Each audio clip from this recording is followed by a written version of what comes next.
Hello hello broker അന്നാമയല്ലേ? അതെ അന്നേമാണ്. അതെ, നമ്മുടെ ലാസർ മുതലാളിയില്ലേ? ലാസർ മുതലാളി. ലാസർ മുതലാളിയുടെ മോൻ ക്ലീറ്റസിന് നല്ലൊരു പെണ്ണിനെ വേണം. ആ ഉണ്ടല്ലോ, നല്ല പെണ്ണുണ്ട്, നല്ല പെണ്ണുണ്ട്. പിന്നെ പ്രത്യേകം ശ്രദ്ധിക്കണം, ആ സ്റ്റാറ്റസിനും കൂടി ചേർന്നതായിരിക്കണം. ഇതെന്താ വെങ്കല സിനിമയാ? ഒരാൾക്ക് രണ്ട് പെണ്ണ്, ഇവർക്ക് രണ്ടുപേർക്കും കൂടെ ഒരു പെണ്ണിനെ എങ്ങനെ കെട്ടിച്ചു കൊടുക്കാനാ? ഇത് എവിടുത്തെ ന്യായം, എവിടുത്തെ ന്യായം ഉള്ളത്? അതല്ല ഞാൻ പറഞ്ഞത്, പിന്നെ നമ്മുടെ കുടുംബത്തിനൊക്കെ പറ്റിയ ആളായിരിക്കണം. ഇതൊന്നും അറിയാൻ പാടില്ലാതാണോ നിങ്ങൾ ഈ പെണ്ണന്വേഷിക്കാൻ നടക്കണത്?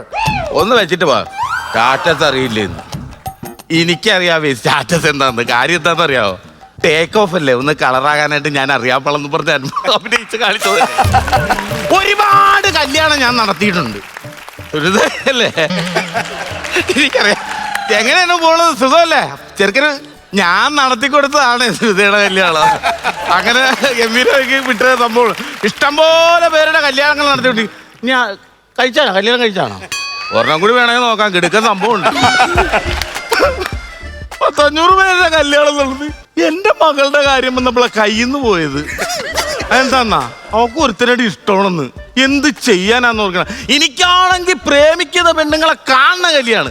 എന്തായാലും ഇന്നേ അവക്ക് ഇഷ്ടപ്പെട്ട ചെറുക്കൻ്റെ ടീമെല്ലാം ഇങ്ങോട്ട് വരണുണ്ട്. ചെറുക്കനും വരണുണ്ടെന്നാണ് പറയണത്. എന്തായാലും ഞാനൊരു കാര്യം തീരുമാനിച്ച് ഇവിടെ വെച്ചൊന്ന് ഉറപ്പിച്ച് വിട്ടേക്കാനെന്നുള്ള കാര്യം. എനിക്ക് വലിയ സംഭവമൊന്നും ഉണ്ടായിട്ടുള്ള കാര്യമൊന്നുമില്ല. പിന്നെ എൻ്റെ പേര് പോരുന്നില്ല, എൻ്റെ വർക്കതായി പോയല്ല.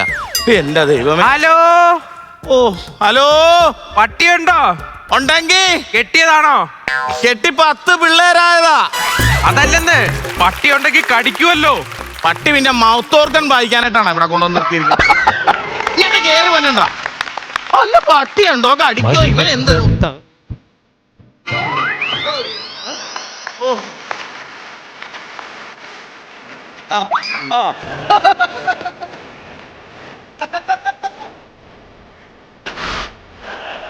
ഓ നല്ല കലിപ്പ്.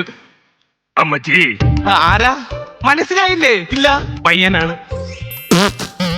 പറഞ്ഞ കേട്ട പയ്യനാണെന്ന്.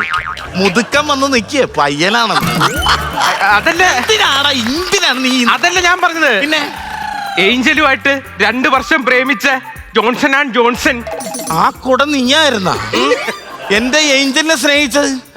നിന്നൊന്ന് കാണാതിരിക്കുക. നിങ്ങൾക്കറിയോ, എന്റെ മോള് ഒരു ഫോൺ പോലും നോക്കാത്തതാ. ഇപ്പൊ അവളെ ഇടക്കിടക്ക് ഓൺലൈനിൽ വന്ന് പോവുകയാണ്, അറിയാവാ? പിന്നെ ഇടയ്ക്കിടയ്ക്ക് ഓൺലൈനിൽ വരാൻ കൊറിയർ സർവീസ് ഇല്ലേ നിങ്ങളുടെ മോള്? മോളൊരു കാര്യം എന്നോട് പറഞ്ഞായിരുന്നു. എന്തുവാ? ചെറുക്കനൊരു വിദൂഷകനാണെന്ന്. കോമഡികൾ മാത്രം പറയുന്ന അതെ ആണെന്ന് പറഞ്ഞിട്ടുണ്ടായിരുന്നു. ഈ രാജകൊട്ടാരത്തിലാണല്ലോ ഇത് അടിക്കുന്നത്. അതെ അതെ അതെ. നീ പോയിട്ടൊരു 3 മാസം കഴിഞ്ഞിട്ട് ഇങ്ങോട്ട് വാ. അന്നേരം മുഹൂർത്തം നോക്കിയിട്ടാണ്. അതല്ല, അന്നേരം അവക്ക് പറ്റിയ ഏതെങ്കിലും ഒരു ചെറുക്കനെ ഞാൻ കണ്ടുപിടിച്ച് അവളെ കെട്ടിച്ചു വിട്ടോളാം. എന്നാലും ഞാൻ നിനക്ക് തരില്ല. അയ്യോ, അത് പറഞ്ഞ പറ്റില്ല. എനിക്ക് ഏഞ്ചലിനെ വേണം. ഏഞ്ചലിന് വേണോന്ന്? പപ്പ വരട്ടെ. നിന്റെ പപ്പ എന്ത് ചെയ്യുന്നു? എന്റെ പപ്പ അറിഞ്ഞൂടെ? ഇല്ല. എന്റെ പപ്പയുടെ പേര് സ്റ്റീഫൻ കരുനാഗപ്പള്ളി. സ്റ്റീഫൻ കരുനാഗപ്പള്ളിയാ? നാട്ടില് ഭയങ്കര ഫേമസാ. പരീക്ഷണവും കേസ് കെട്ട് കാര്യങ്ങളായിട്ടൊക്കെ നടക്കുക. എനിക്ക് വേണം ഏഞ്ചലിനെ. 2 വർഷമാണ് അവള് ബാംഗ്ലൂർ വെച്ച് ഞാൻ പ്രേമിച്ചത്. നീ എവിടെ വെച്ച് പ്രേമിച്ചെന്ന് പറഞ്ഞാൽ എന്റെ കൊച്ചിനെ ഞാൻ നിനക്ക് കെട്ടിച്ച് തരില്ല, തരില്ല, തരില്ല. തർല തരില്ല. ഏഞ്ചലിനെ തർല തരില്ല, തരില്ലെന്ന് പറഞ്ഞാൽ തരില്ല. സാരമില്ല. ഇത്രയും സുന്ദരി സുമുഖയായ ഒരു അമ്മായിയമ്മയുടെ മരുമകനാകാൻ എനിക്ക് ഭാഗ്യമില്ലെങ്കിൽ വിധിയെന്ന് പറഞ്ഞ് ഞാൻ ആശ്വസിച്ചോളാം. എന്താന്ന്? മോളെ കെട്ടിച്ചു തരൂലെന്ന്.